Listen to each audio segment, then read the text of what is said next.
Hello and welcome back to the best show that we have, Alphabetti Spaghetti, and it is the letter J, which means I have got pretty much the original crew. Not even pretty much, the actual original crew. Sam Watson, how was your Sunday? Very good. I'm only halfway through the weekend because 'tis a bank holiday. And you are also self-employed, so we will be working tomorrow. Nicole, how was your Sunday? My Sunday was very good, actually, Diarm. I went out for dinner with my husband and my baby, who promptly, he's in a throwing food stage. He thinks it's a really fun game. So he promptly threw... He's a married man. He really needs to get over that. This wasn't this was the baby. So Toby promptly threw most of his food at lots of unsuspecting people eating their Sunday dinner in the pub. Nearly took one poor lady out with his water bottle.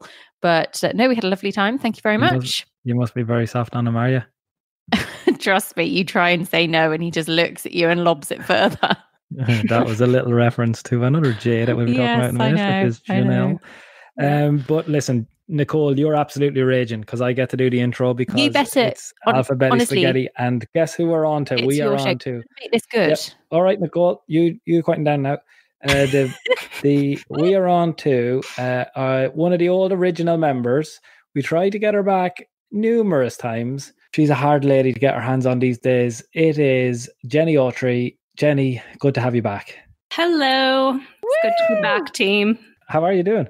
I'm grand. Thank you for asking. The job is going really well. Obviously, I miss being on the podcast a lot, but it's just too important now.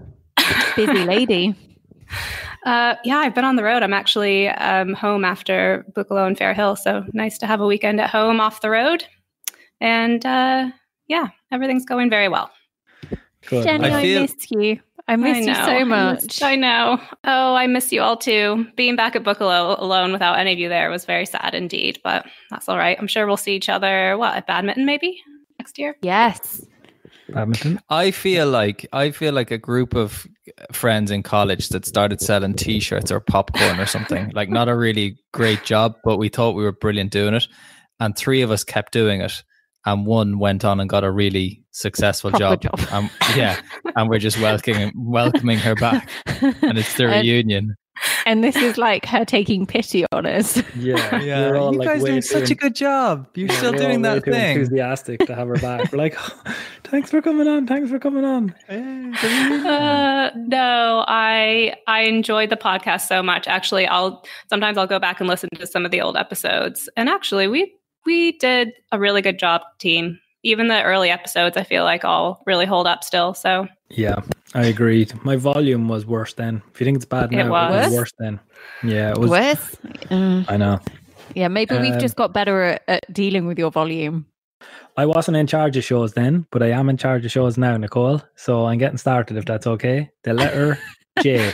Just move on from the uncomfortable topic. The volume of his hair is getting less as well. That's just another side. What's that reference in? My hairline's dropping back a bit. Does happen. Yeah, I mean, it's just stress, isn't it? This age. That's what happens when you start a business with me. I actually don't need to take He's all flustered on his own show. I'm shocked. Take control, David. Take control. I'm shocked that in the intro you're referencing a receding hairline. And it's your intro. Well, I mean, it's your show. It's your hairline. It's relevant. Yeah, it is. My show, my hairline. No comment required. Thank you very much, Molly. Go on, get on with it. Right, first question. This comes in from Kirsty Anna. I actually quite like this. Jenni, I'm going to come to you first because I suppose it's relevant, seeing as you have such a big fancy job now. But one of the questions is, what jobs are there in equestrian that are not riders or grooms? I mean, there's loads of those. We're doing one now, but we'll come back to not other jobs in equestrian. The question I want to ask you is, did you have any really good jobs or bad jobs before the job you have now? I've worked in newspapers, magazines, and then, of course, Eventing Nation before I got this job. And I mean, I'm kind of a nerd. I like working, so I wouldn't say I really had a bad job. And then, in school, I would, muck stalls and the whole 9 yards. So I wouldn't say it was bad. It was good. What kind of were you doing non-equestrian stuff when you worked in a newspaper? Yeah, no, that was all completely non-equestrian based. I edited the business section of the newspaper, and I also covered local municipalities. So going to town council meetings and covering the local government. That's what I did. Sounds awful. Well, okay, here's what was bad about it. No, here you go. So I was a copy editor is what I was. And I worked 6 p.m. to 2 a.m. Night shifts on the weekends. So Josh and I never saw each other. And it was kind of like 2 ships passing in the night. That's what I did for my first 3 years out of college. But yeah, so that was not an ideal schedule. So there you go. I guess it was bad from that standpoint. Yeah, we got there. Nicole, did you ever have a bad job? Not really. I mean, I worked in a dressage yard when I was at school for my dressage trainer. I used to have a great time on work experience, basically just playing with horses. And then I was a waitress, which is probably a very stereotypically like English job in a really nice English pub where we went for dinner tonight, actually. The same pub. It's at like local to us. Oh, that everyone just has tweaked now. Oh, that one. Yeah. That pub, that one. But I loved it. That's probably why, at the ERM rap party this year, I was so good behind the bar because I've had plenty of years of practice. When you say so good behind the bar, I kept you in drinks all night. Yeah, but you had, I would consider a good bar person to put the amount of alcohol requested into the drink. So if I asked for a measure, that you wouldn't fill it up to the top with ulterior motives. That doesn't sound dodgy at all. They only had beer. I didn't mean those were your motives. God almighty, that does sound good. Very flattering of yourself there. Hold yeah. yourself. God almighty. He's got a receding hairline, don't you know? Nicole, you're like my sister. That sounded even worse. Okay, move on. I was a barmaid. That's all I was trying to say. Sam, come in. Did you ever have a bad job? I never really had a job before Echoratons, I suppose. But aside from one, I was actually invited by the Vigasmars. So Lucy Vigasmar, wife of Porg McCarthy now. Lucy won't thank me for saying that, to say that, Porg is really her husband. That's the way it should be. But anyway, I went over there when I was 21 and 20. And anyway, and Hendrik, he kind of got me out of the mucking out. I was there with about 8 other girls, and they gave me an awfully hard time. So he was like, "Oh, come down here. I'll give you some much better jobs." But turned out they weren't much better. He had me like laying tarmac and like building roads. And he come down the driveway where I was building this road from on the new gravel that I just laid at like 30 miles an hour, about to run me over, hit the brakes really hard, the gravel flying into my face, smoke everywhere, and then he'd wind down his window and he'd go, "Great to see the Paddies laying roads again." Oh my God, that makes me hate them. What age were you? I was 20. It was the year before I did Young Riders. But you know what? I wouldn't be eventing if it wasn't for them. In particular, like Hendrik really looked after me as well. But I enjoyed it, and I was really like, I had Bushman. Bushman was 6, so very early on in his career, and I had said on numerous occasions that I really wanted to give up and not go any further.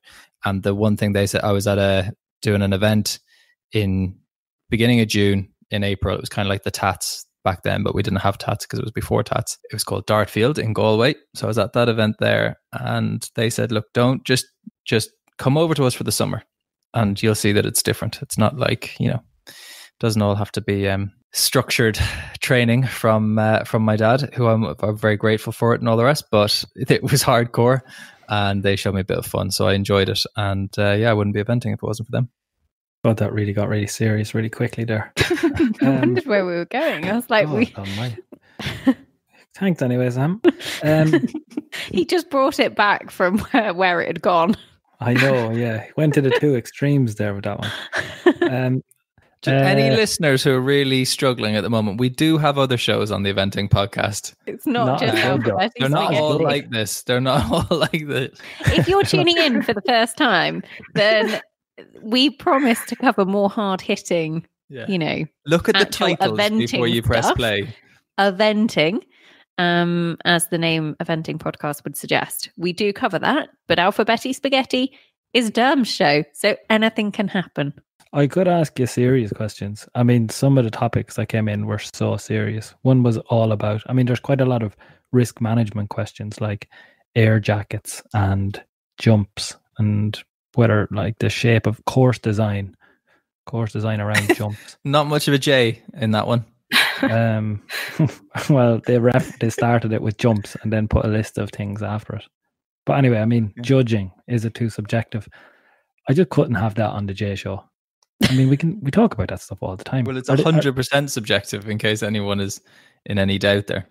Yeah. Are jumps too small? Do you think the jumps in eventing are too small? In some courses, yeah. There's not, there's definitely not every 4-star is a 4-star. The 5-stars have gotten better. Lemulin was too small. It's getting better. Mike Yes has done a good job there.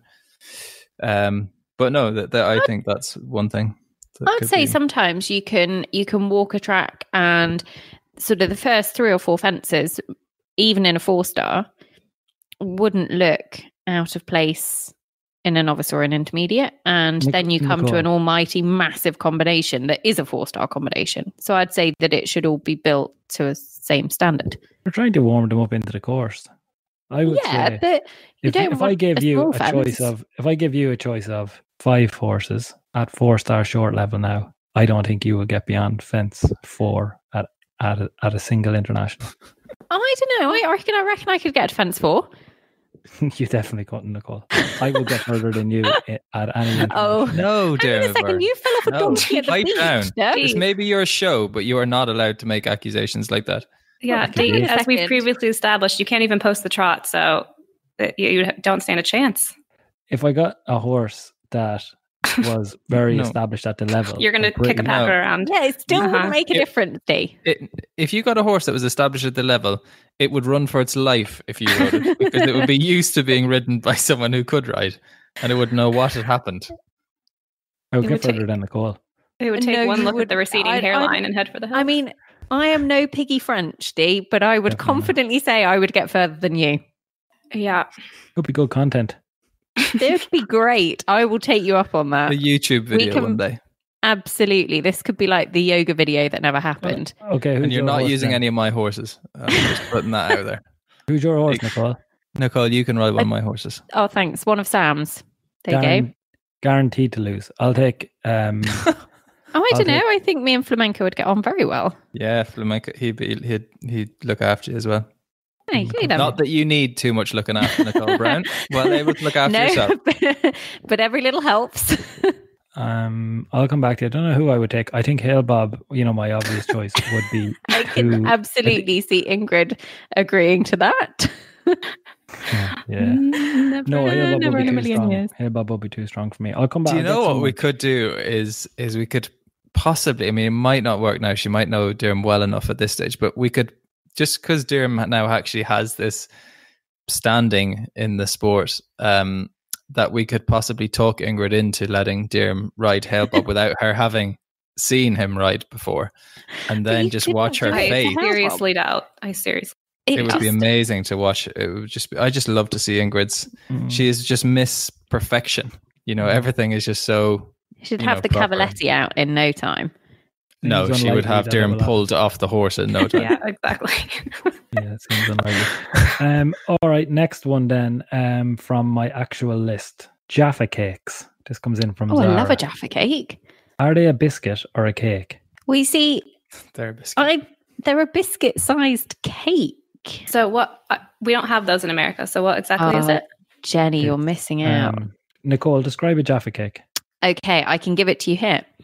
The most common form of Jaffa cakes are circular, 2 1/8 inch in diameter, and have 3 layers: a Genoese sponge, I think that's how you say it, a sponge base, a layer of chocolate-flavoured jam, and that is a whole other conversation, and a coating of chocolate. They're really good, Jenny. Chocolate-flavoured jam? I thought there was... orange-flavoured jam, and then a coating of chocolate. I think you said chocolate-flavoured jam. Oh, sorry. A Genoese sponge base, a layer of orange-flavoured jam, and a coating of chocolate. There you go. Nicole? Yes. On the current trajectory that you're on, you're going to be doing BBC, you're going to be doing the Olympics and all that sort of stuff. And then I think just from the way you read that out, you're... Bake Off. Yeah, you are headed for Bake Off. That would be good. Sam, sign me up. You've got a brilliant voice. It just reminded me there. It's been hard, this show, with when Diarm runs the podcast. Just reminds you. It's hard, and then you realize when you read just reading out what a Jaffa cake is. Me, I am actually still here. Shall I read it? Shall I give you? Shall I actually give you a bit of background on Jaffa cakes? Jaffa cakes are biscuit-sized cakes introduced by McVitie and Price in the UK in 1927 and are named after Jaffa oranges. The most common form of Jaffa cakes are circular. And then it goes on about the Genoese sponge. I've never seen another type of Jaffa cake that's not circular, if I'm honest. Oh, I think there's some cheap ones that are square, but they're not real. They're not proper Jaffa cakes. Yeah. Because McVitie's did not register the name Jaffa cakes as a trademark. We've probably had enough on the Jaffa cakes now. Okay, there you go. It's very interesting, but basically I think they're a cake. It says they're a cake on Wikipedia. I'm not a Jaffa cake nerd. I just Wikipedia'd it. Last question on the Jaffa cakes. How do you eat them? I'm a bit of I sometimes take the chocolate off, then the orange, then eat the cake. Oh God, I'm with you on that. That's how I do it. Crazy. I just bite into them. Yeah. I can't believe we are discussing methods of eating Jaffa cakes on the Equirating Eventing podcast. This is an award-winning pod show podcast. This is the best show that we have. This is the only interesting one. Okay, then next up, we might as well go directly into it. Julia, the best the world has ever seen? ? What? I mean, there's another Jay who is the best the world has ever seen. Yep, me. Oh, Young. Okay, you want to talk about Young? I want to talk about Julia, the best the world has ever seen? ? I think she's got a little way to go before she's the best the world has ever seen. I think she's brilliant, don't get me wrong, but she's not a double Olympic champion like the other Jay that we could talk about. Not yet. Not is yet. Is Samurai going to win Tokyo? Samurai Duto, no. It's going to be up his street, guys. It is going to be up his street. He led Wiesbaden. He's got a good chance. Do not forget about him. And he's a better jumper than the two. You got to remember they were first and second. Ingrid and Chipmunk were first and second at the Europeans. And that is the hottest form there is right now, aside from maybe today's little bid from little Tommy McEwen. Hey, 5-star with it out. Hey.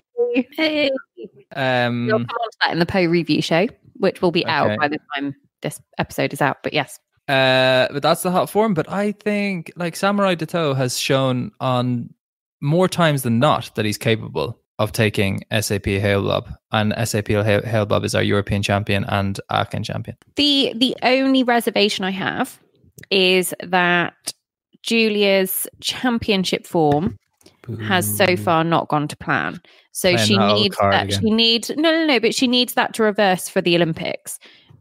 I'm not saying that it won't at all. I think she'll go in with a great chance if she goes with Samurai Duto, which she is highly likely to do, and that makes the Germans exceptionally strong.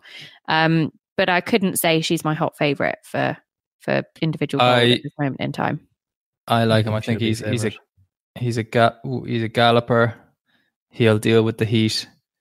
He's nippy and quick, and I think Tokyo. I think there's a chance that, you know, given what we saw at the beginning of the Rugby World Cup this year, which was still later than what the Olympics is going to be, like with that heat and humidity, I think we might see an 8-minute course potentially, like we did in Hong Kong, and it will just be like a long CIC, and you'll want a really nippy horse.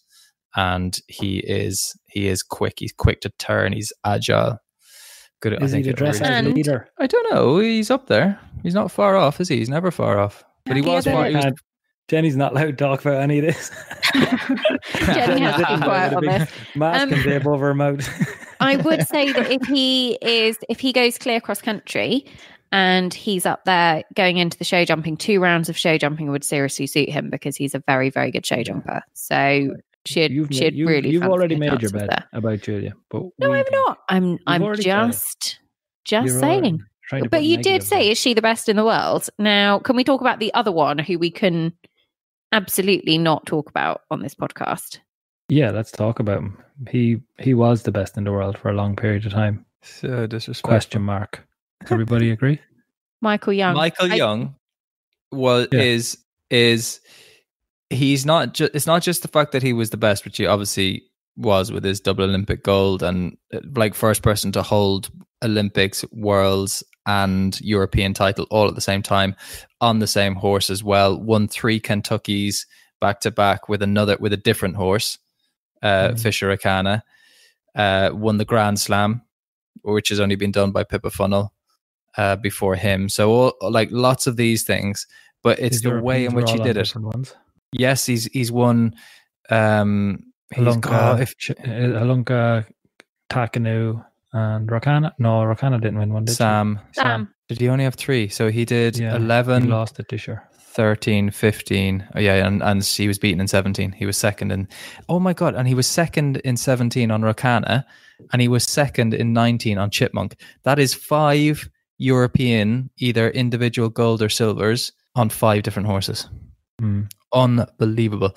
But he's got 100 sub-28 finishes this decade. Tom McEwen got his 5th today. Ros Cantor has 7. Tim Price has 14. Like, these are some of the best. I'm talking about someone who's just won a 5-star. That is unreal, isn't it? 100. 100. It is on. At what level is that, Sam? That's all internationals. All international level. Yeah. So Ros Cantor, 50, does she? the world champion, has 7. Did you say? Yeah, this decade. This decade, and he has 100. Yes. That's crazy. Yep, still the best in the world. It's fantastic. Like, it's amazing actually that he managed to get to 100 just in time. Like, season's over, he got to 100 in Linear. Only 5 in 2019, so he's averaging 10 a year. He only had 5 in 2019, so he has. And I think, but you're talking about, for anyone who loves sport and things like that, you look at what Usain Bolt has done for the 100 meters. I think he's just a game changer. And what I love is, yeah. And he also, I mean, he's a man that has all of those accolades that you've just spoken about. He's also represented Germany on Nations Cup teams in pure show jumping. He's just finished top 10 in a World Cup qualifier in Helsinki in pure show jumping. Like, he isn't just brilliant at eventing, he excels in other disciplines as well. And I think that's what makes him appear human now and appear vulnerable. And he's not where he was, and his system with what he did with those horses through the first half of the decade was very much in his own training system. And by the way, I love how he trains. No one has a bad word to say about Michael Young, and people love to find something to chip at a good person. Like, the only negative thing I've heard about Michael Young was before Rio, when someone said, "Oh, it'd be nice if someone else won," and that was just because he was winning everything. And like, that's as bad as it. Like, he is so good to his horses. His training is so much about getting the best out of the horse and trying to get the horse to fulfill their potential. He's not about making a horse do something. That's not what he's about. So he's done it in a great way. But I think the fact that he is now at the level that he's at in show jumping it's pretty much impossible for him. He has 3 show jumpers now jumping at 5-star level, which is pretty incredible. He had another top 10 finish in 5-star at Helsinki this weekend with Fisher Chelsea. So it's pretty unbelievable.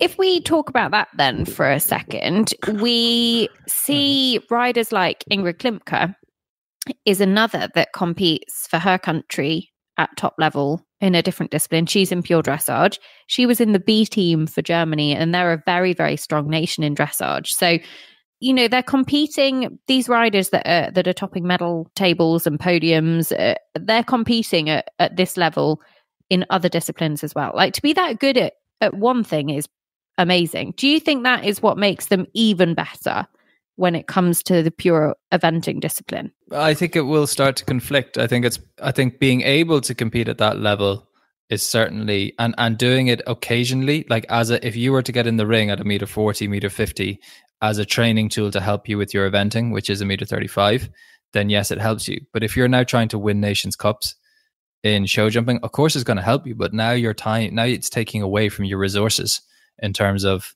trying to, like, if half the horses you're riding are not event horses, that it's half your time is taken away from training to do eventing. And I think that's what we've got to we've already said, like, are the jumps big enough and stuff like that? Like, we've got to make sure that there's enough in the sport for people to not go, oh, I've kind of done that now, let's go somewhere else. Because Michael has done everything. And I'm not sure if it really, he's kind of, I don't know what more we could do to test him, like that 2016 year when he won. He's completed it. Yeah, he's done everything there is to do. Completed. He didn't win Poe though, I don't think. He kept knocking poles at Poe. You're He right, hasn't actually. won Dave. Poe yet, Well yeah. Yeah, Thank you. done. Do you want to talk about something more important? I think we can just agree that Michael is, at the moment, giving Julia a very close run for her money. Julia is number 5 on your sub 28 finishes this decade. She's got your favorite number, D, 33. Yeah, thank you. Young is the best ever potentially. But what can you say? Our Toddy podcast is still doing very well on numbers, so let's just second best ever. Second best ever. Still up for discussion. I don't think. I mean, a lot of people want us to talk about Japan, but I think we need to give Japan a full show. I think Japan need a full show. Young we can do in 5 minutes, but Japan need a full show. Well, we've got the 2020 team previews stuff, which will be like in-depth looks at all of the countries. So I think we just have to hold on for that, really. Let's give them a little bit of time, but it's been an incredible journey for them. Who is the best horse Japan have right now? Sekatinka. Oh, but she's definitely up for debate. I couldn't see it. I don't think Sekatinka is going to start below a score of 32. Yeah, dead right. I think any of Kazuma's will start potentially. Vinci, I'm not sure. I think he would be a risk for them in the team of 3. A risk? Vinci de Levine? Yeah, why? Do you disagree or do you agree? No, I disagree. Why would Vinci de Levine be a risk? He's not done anything wrong. Oh, sorry, I'm thinking of Brook Park for Kenty. Yeah, no, Vinci de Levine has been pretty bulletproof, to be honest. Yeah. No, I take that back. So I think Vinci's probably his first choice, isn't he? It was Brook Park I was getting mixed up with. Brook Park for Kenty, I think would be a risk. And Utopia, I'm not sure. Again, I just think that Vinci's probably ahead of what she's doing. So I think it's Vinci de Levine would be the best. Let's just look at that then. In terms of Kazuma Tomoto, who, if we just look at him as an example, who was Grand Prix show jumping, he'd never jumped across country fence, I don't think, until about 3 years ago. In terms of his horses that he has qualified, he has, I think, 4 qualified. So he has Tacoma Dorsey, who was actually top 30 at badminton. Then he's got the likes of Brook Park Vicente, who was second at Blenheim in the long format, finished on a dressage score of 25.6.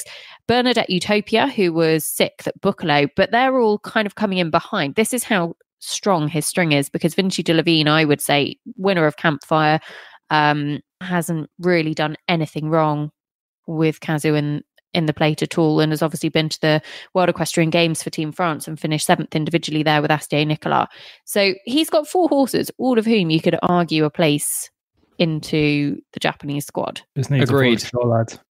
Needs a full show. He's also up to 15 in the FEI World Rankings now. He could be a team of his own, couldn't he? Himself, Kazuma versus Burton versus Young versus Townend, probably. Yeah, Townend could do a team, I think. Piggy's got the Blenheim winner. She won Blenheim, and then she won badminton, and where'd she finish in Kentucky? Maybe fourth. On 3 different horses. She's got Quarry Cross Deco, who she took to the Europeans, so she could definitely have her own team as well. I think you're right. Japan needs its own show to go into great detail, because we don't want to muddy the waters by confusing people. While we're on Piggy, do you want to talk about Jakarta? I love Jakarta. Tell us about Jakarta. Well, I would say Jakarta would have been her first. She'd been to top level before. I think she'd been to a Europeans beforehand, before Jakarta. But Jakarta feels like was her first kind of real major team horse as such. So she'd been as an individual before. What year was all this taking place? Because eventing only started in 2008, as far as we're concerned. I think, didn't she go in 2009? It was in there. She was on that European team in 2009. I'll tell you something she funny. was an individual. She was like in the start box to go out at Burghley, and then she withdrew and ended up rerouting to the Europeans and finished individual silver. But Jakarta was her first like major badminton result. So was second at badminton 2011, gave her a top 20 at the World Games in 2010, won Nations Cup legs, was just a very, very good horse for her career. And actually, fun fact about Jakarta, I didn't realise this, but had actually been to a European Championships in 2009 with Alberto Giuni. And that was the year that Piggy was individual silver behind Tina Cook on a horse called Someday Soon. Yeah, I was at that Europeans. That was a really ahead fun of guess who took the individual bronze? Michael Young.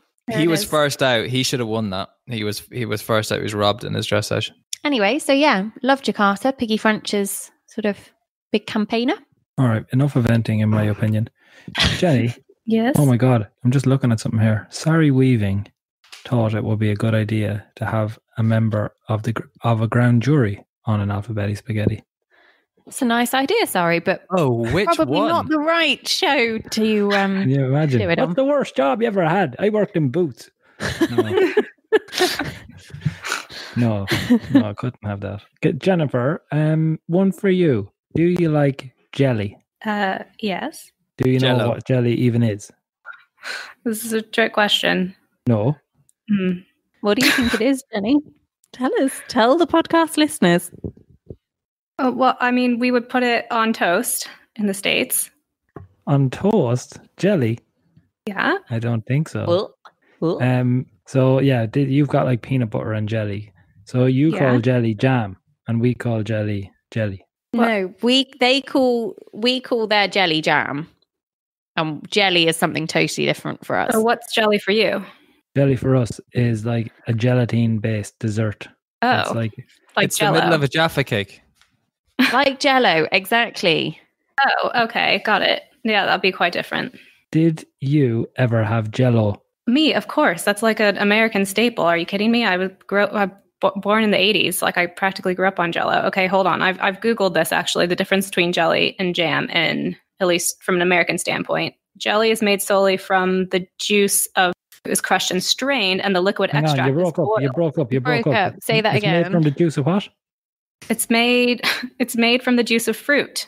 I wouldn't the say fruit. any of the jelly I was eating in County Offaly now came. Well, I'd say it wasn't 100 yards of a piece of fruit at any stage So of its. that would be an production. American definition. Jam. The difference is that it's not strained, at least in America. So it would be very similar though for us, for our purposes. Jam and jelly would. Jam is made from fruit. Like you have blackcurrant jam, raspberry jam. Yeah, but but so actually, jelly if you is made strained it. it would be made only from juice. So you wouldn't have actual fruit in it, and then jam would have actual like bits of the fruit in it, and wouldn't be strained. So when you do like peanut butter and jelly, that is just the juice stuff. There's no bits in it. Right. No, there would be. I mean, you could have either. You could have either. You could do either. Sam, did you have jelly growing up? I did, yeah. Parties. Only at a birthday party or something. Sorry. I'll tell you. Jelly parties. Sorry. So I've never had a peanut butter and jelly sandwich. Whoa, what, Jenny? Because I'm allergic to peanut butter. Oh, okay. That's a good enough reason. Have you ever been to a jelly party? Jelly party? What even is a jelly party? I didn't eat jelly growing up. Like jelly and ice cream. I do not understand that combination. That's so strange. Jelly and ice cream are like love and marriage. Nah, doesn't do it for me. What? Marriage, jelly and ice cream? Jelly and ice cream. No, jelly and ice cream it's good. is the only combo for jelly. I mean, people have like jelly and custard and all that kind of stuff, but that wouldn't work for You me put at all. jelly in a trifle. Yeah. I I love trifle. I do like a trifle actually. Christmas time. Would you make a trifle? Would you be interested in making one, Nicole? Yeah, I would, but I wouldn't offer you any of my baked goods, even though the trifle isn't baked. As you know, I wouldn't eat it anyway. Yeah. What would you use cream on it? I never eat anything from yours that has cream on it because I don't trust it.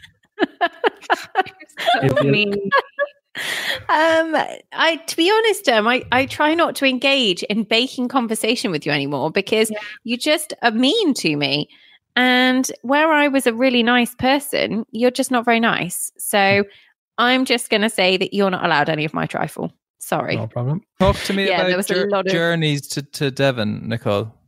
Journeys to Devon. Well, we've had this conversation before on the podcast. I think when we go on holiday, we go to Devon. Like, we don't go abroad.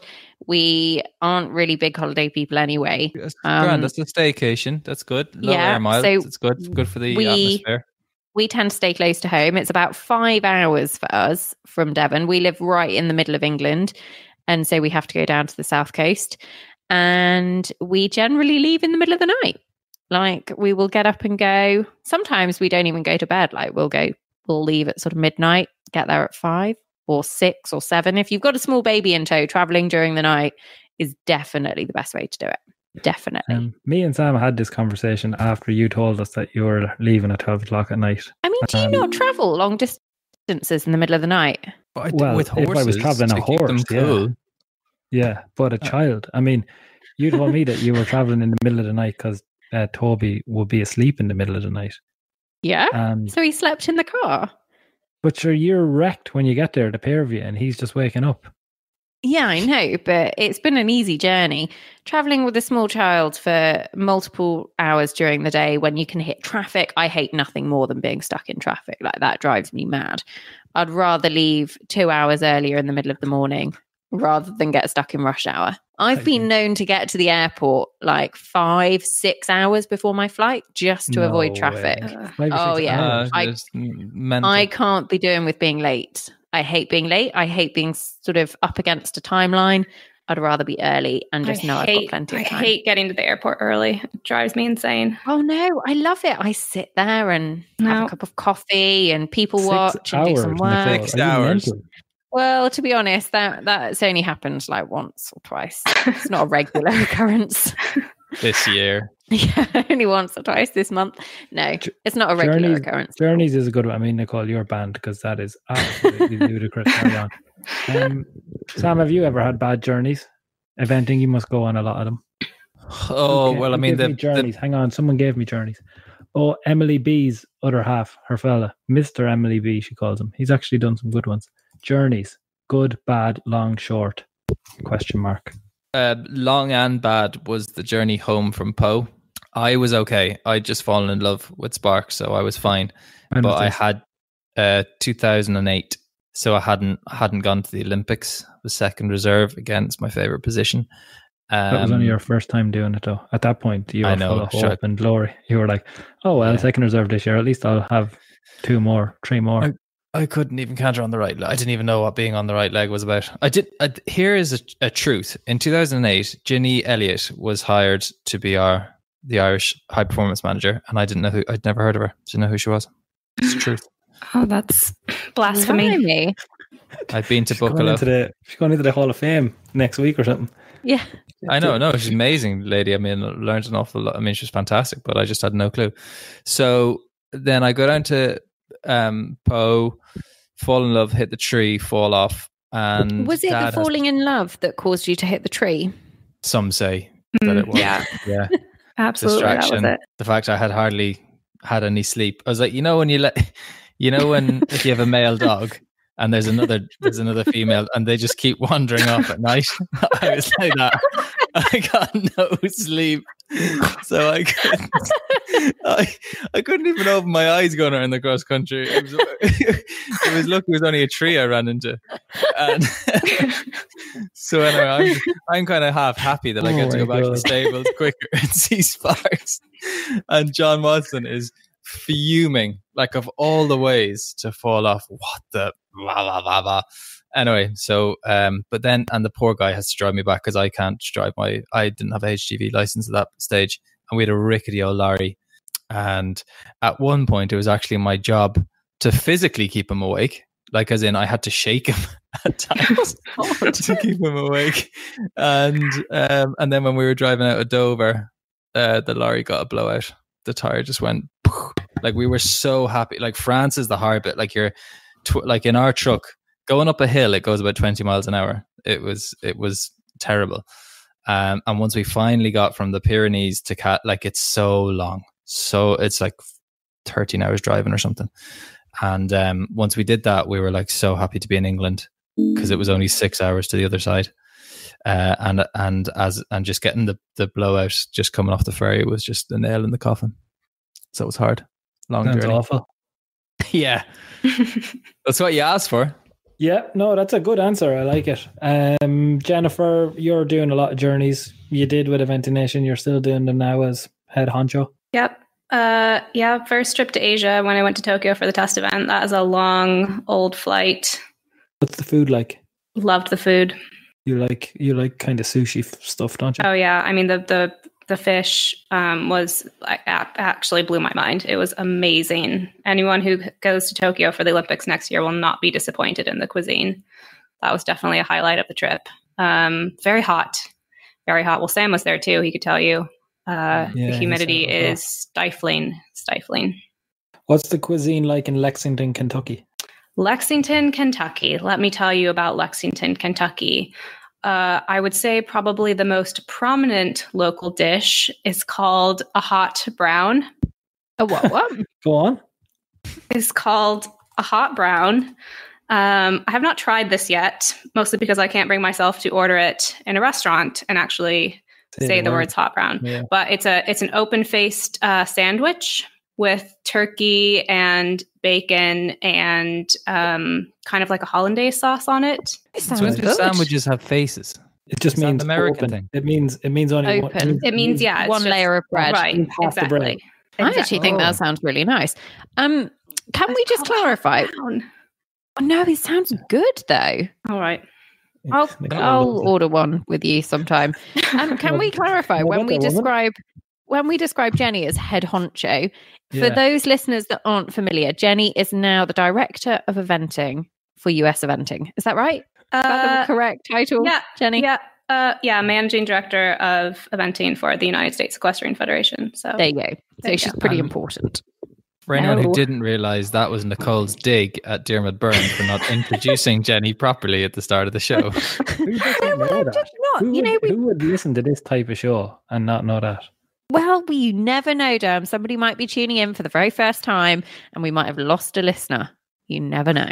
Jenni, are you coming back for the Christmas special shows?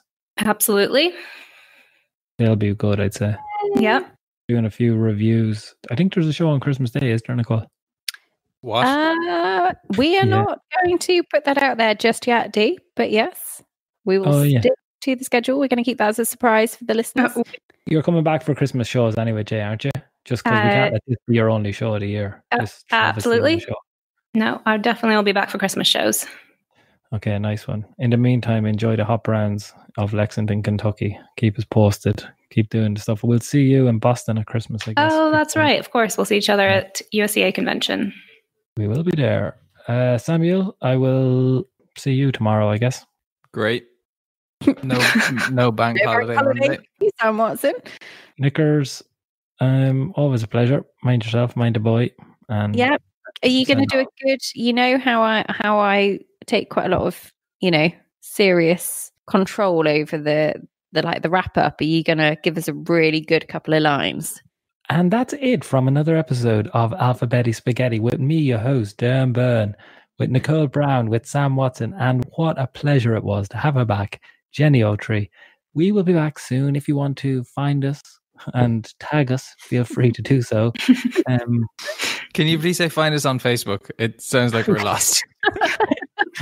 we are so lost. You know where we are. And we'll be back with real shows probably tomorrow for a poll review. Tom McCune's the champ. Okay, that's it for now.